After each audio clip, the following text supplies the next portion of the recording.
Alors aujourd'hui, je vais revenir sur un article de NFL sur la performance des Steelers contre les Falcons, sur la victoire écrasante 41-17 si je ne me trompe pas, et la performance incroyable, très bonne en tout cas de Connor, le rookie running back donc des Steelers qui remplace Le'Veon Bell pour l'instant.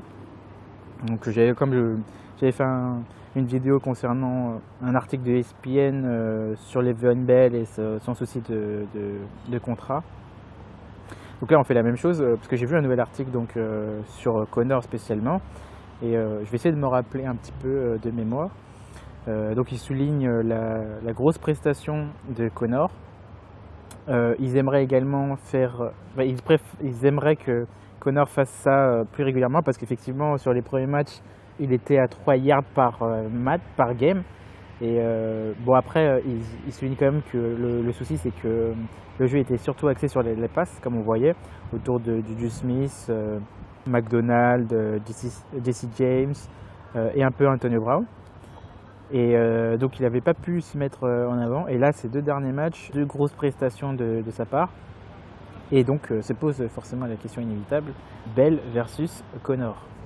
Il ne faut pas oublier que Bell va bientôt revenir, autour du week 7, après le bye. Et les Steelers vont avoir beaucoup à faire pour choisir entre Connor et Bell pour être le nouveau running back titulaire.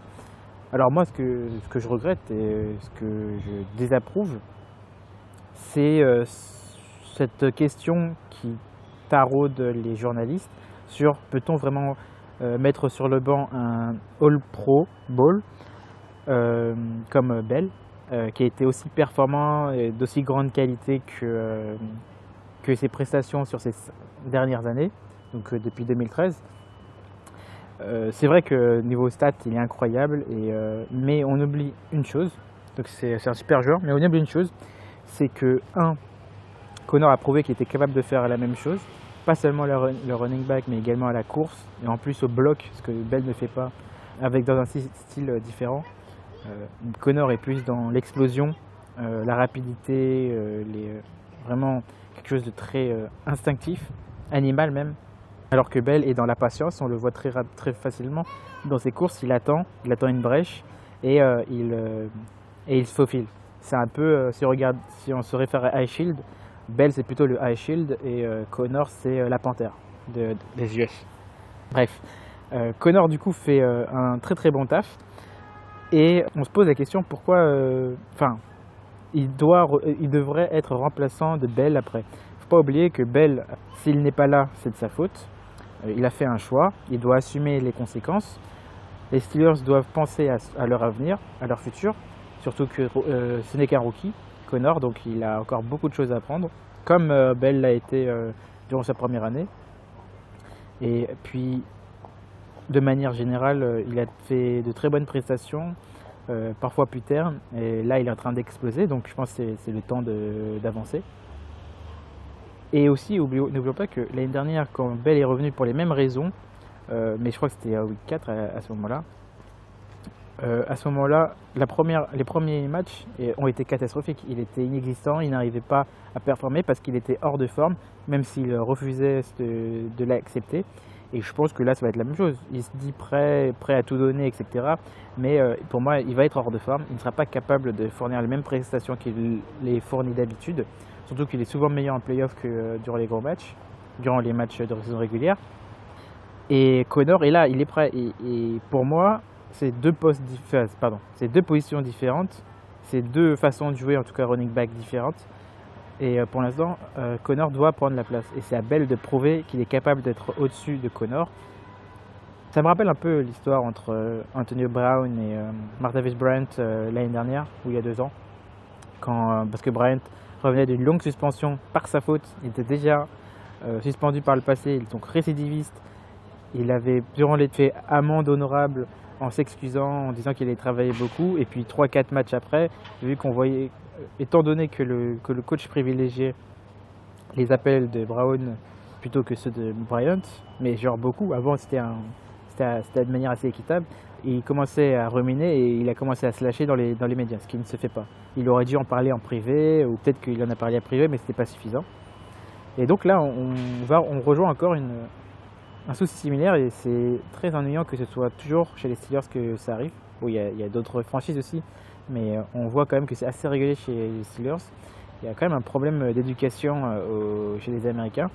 Donc, toujours ce problème de marijuana, ou Bell c'est la même chose, hein, avec DeAngelo Williams à l'époque. Comment il s'appelle? Bref. Du coup, pour moi, Connor doit être titulaire parce qu'il l'a bien prouvé, et Bell doit prouver qu'il mérite sa place. Après, est-ce qu'il va signer, est-ce qu'il ne va pas signer? Dans le cas où Bell signe, ça va être un peu compliqué la présence de ces deux, même si il nous faut 2 gros running backs plutôt qu'un seul. Non seulement parce que Bell ne peut pas faire les 3/4 d'un match seul, parce qu'il a besoin justement d'être explosif comme tout running back, et surtout lui.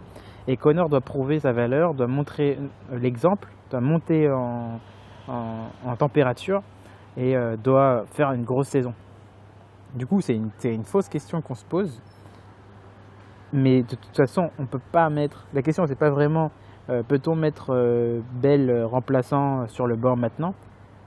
Oui, on le peut. Mais la question, c'est est-ce qu'il serait capable d'être titulaire désormais avec ces histoires de contrat? Et d'ailleurs, que ce soit les Steelers ou ailleurs. Bon, s'il part, la question sera réglée, et à mon avis, Connor ferait très bien l'affaire. Espérons également que c'est pas un feu de paille, et que Connor puisse performer sur le temps, comme Bell l'a fait. Et si c'est le cas, j'ai aucun doute qu'il puisse être pro bowler comme l'a été Bell. C'est tout. Pour ESPN a un avis assez tranché, et là encore, on met en avant le statut plus que les performances.